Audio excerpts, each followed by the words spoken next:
14. A Inconfidência Mineira. Por morte de Dom José, ascendeu ao trono sua filha, Dona Maria I, a Piedosa, a cuja autoridade ficariam afetas as grandes responsabilidades do trono, naquela época em que um sopro de vida nova modificava todas as disposições políticas e sociais do velho mundo. No seu reinado, Portugal sente esvaírem-se-lhe as forças poderosas e se encaminha com rapidez para a decadência e para a ruína. Não fossem as notáveis influências de um Martinho de Melo, nota explicativa 101, Martinho de Melo e Castro, 1716-1795, diplomata e político português. Ou de um duque de Lafões, nota explicativa 102, título criado por decreto 1718.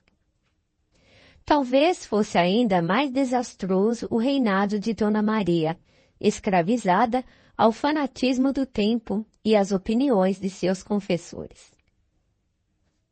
Por esse tempo, o Brasil sofria o máximo de vexames no que se referia ao problema da sua liberdade. A capitania de Minas Gerais, que se criara e desenvolvera sob a carinhosa atenção dos paulistas, era então o maior centro de riquezas da colônia, com as suas minas inesgotáveis de ouro e diamantes. A sede de tesouros edificava Vila Rica nos cumes enevoados e frios das montanhas, reunindo-se ali uma pleiade de poetas e escritores que sentiriam de mais perto as humilhações infligidas pela metrópole portuguesa, a pátria que nascia. A verdade é que em Minas se sentia mais que em toda parte o despotismo e a tirania. O clero, a magistratura e o fisco, juntos aos ambiciosos que aí se estabeleceram, apossavam-se de todas as possibilidades econômicas, presas de criminosa ânsia de fortuna. Os padres queriam todo o ouro das minas para a edificação das suas igrejas suntuosas. Os membros da magistratura consideravam de necessidade enriquecer-se antes de regressarem a Portugal com opulentas aquisições. Os agentes do fisco executavam as determinações da Corte de Lisboa, árvore farta e maravilhosa, onde todos os parasitas da nobreza iam sugar a seiva de pensões extraordinárias e fabulosas. Eram, então, numerosos na Europa os estudantes brasileiros, os quais de lá voltavam ao país saturado dos princípios filosóficos de Rousseau.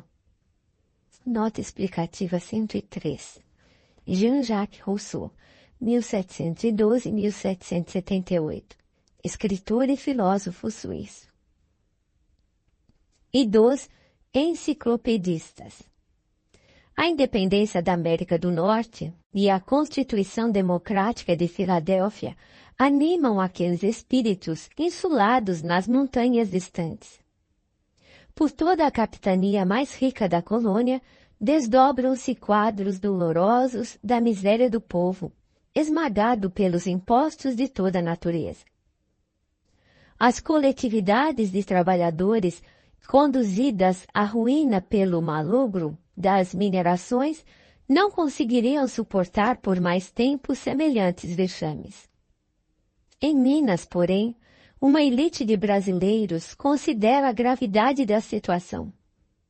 Intelectuais distintos se sentem compenetrados da maioridade da pátria, que, ao seu ver, poderia tomar as rédeas dos seus próprios destinos.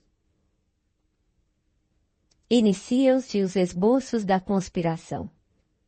Depois de algumas conversações em Vila Rica, das quais, entre muitos outros, participaram Inácio de Alvarenga, nota 104, Inácio José de Alvarenga Peixoto, 1744-1793, advogado e poeta brasileiro. Joaquim José da Silva Xavier, 105. Dentista, tropeiro, minerador, comerciante, militar e ativista político brasileiro. 1746-1792. Cláudio Manuel da Costa. Nota 106. Jurista e poeta brasileiro, 1729-1789. E Tomás Gonzaga. Nota 107. Tomás Antônio Gonzaga, 1744-1806. Jurista, poeta e ativista político luso-brasileiro.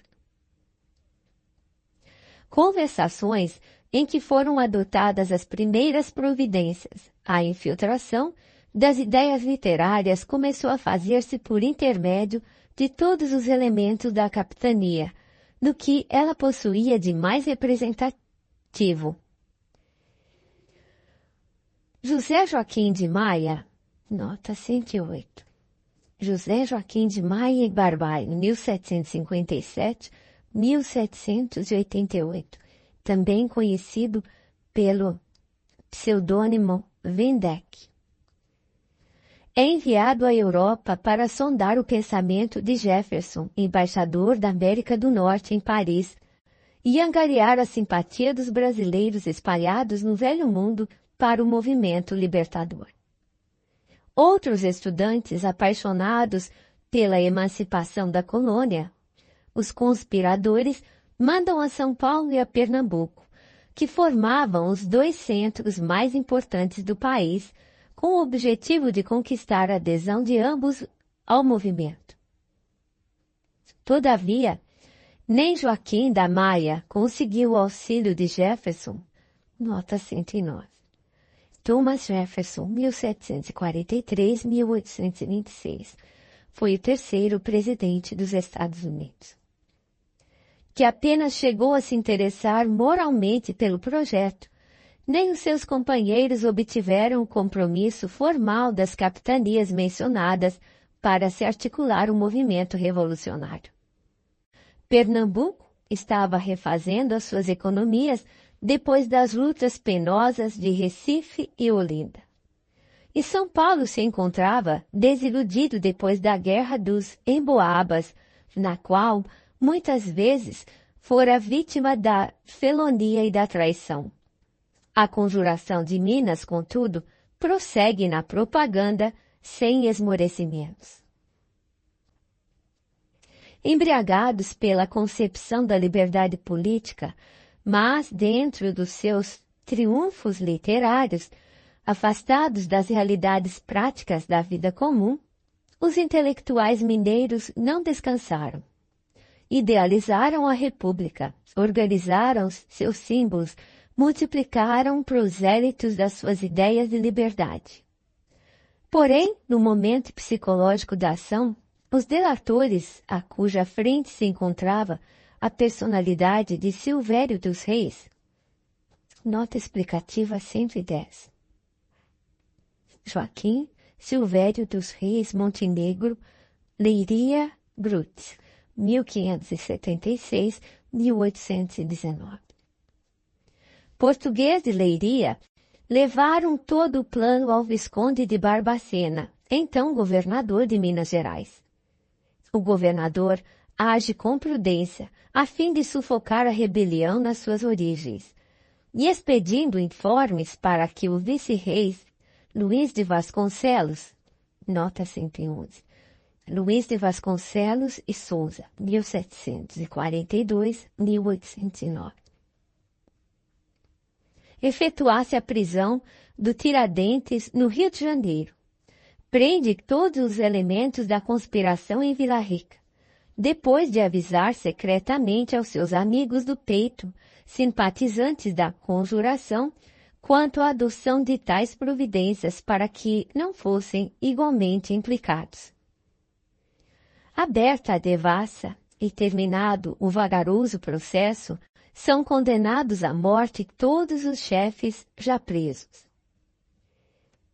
Os historiadores falam do grande pavor daqueles 11 homens que se ajuntam, andrajosos e desesperados, na sala do oratório, para ouvirem a sentença da sua condenação após 3 longos anos de separação, em que haviam ficado incomunicáveis nos diversos presídios da época. A leitura da peça condenatória pelo desembargador Francisco Alves da Rocha levou quase 2 horas. Depois de conhecerem os seus termos, os infelizes conjurados passaram as mais dolorosas e recíprocas recriminações. Os mais tristes quadros de fraqueza moral se patenteavam naqueles corações desiludidos e desamparados. Mas, no dia seguinte, a dura sentença era modificada. Dona Maria I havia comutado anteriormente as penas de morte em perpétuo degredo nas desoladas regiões africanas, com exceção do Tiradentes, que teria de morrer na forca, conservando-se o cadáver insepulto e esquartejado para escarmento. Nota 112. Reprimenda, advertência severa. De quantos urdissem novas traições à coroa portuguesa. O mártir da Inconfidência, depois de haver apreciado angustiadamente a defecção dos companheiros, reveste-se de supremo heroísmo. Seu coração sente uma alegria sincera pela expiação cruel que somente a ele fora reservada, já que seus irmãos de ideal continuariam na posse do sagrado tesouro da vida.